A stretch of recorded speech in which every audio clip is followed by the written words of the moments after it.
الحمد للہ کفا وسلام علی عبادہ الذین اصطفیٰ اما بعد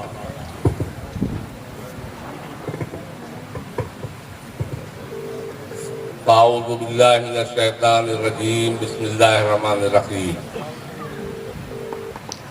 کنتم خیر امۃ اخرجت للناس تأمرون بالمعروف وتنہون عن المنکر۔ حضرات علماء کرام اور معزز سامعین،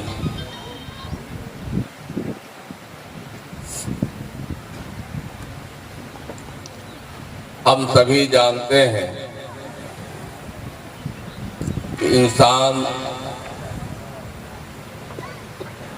کسی بھی شعبۂ زندگی سے اس کا تعلق ہو، وہ تنہا نہیں ہے اور نہ تنہا رہ سکتا ہے۔ اگر وہ ملازمت میں ہے تو وہ کسی کا ماتحت ہوگا، کوئی اس کا حاکم ہوگا، اور کچھ افراد کچھ اس کے ماتحت ہوں گے، کسی پر حاکم ہوگا۔ تو ہر ایک کا اپنے حاکم سے اور اپنے محکوم سے تعلق ہے، سابقہ پڑتا ہے۔ تجارت کے شعبے میں ہمارا دکانداروں سے سابقہ پڑتا ہے، دکانداروں کا ان لوگوں سے سابقہ پڑتا ہے جن سے وہ مال لیتا ہے۔ کھیتی کے میدان میں بھی کسان کا مختلف طرح کے افسروں سے اس کا سابقہ پڑتا ہے۔ گھر کے اندر ماں باپ کا اپنی اولاد سے، اولاد کا اپنے ماں باپ سے سابقہ پڑتا ہے۔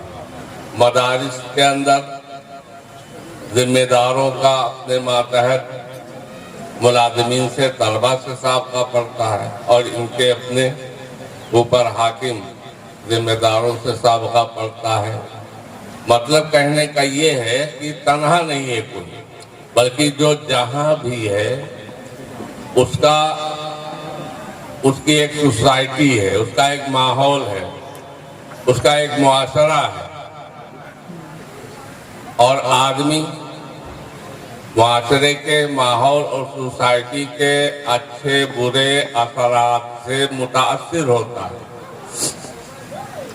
اگر اس کی سوسائٹی اچھی ہے تو اس کا اچھا اثر خود اس کی زندگی پر پڑے گا، اور سوسائٹی اگر بری ہے تو وہ اس کے برے اثرات سے محفوظ نہیں رہ سکتا، سابقہ پڑتا ہے۔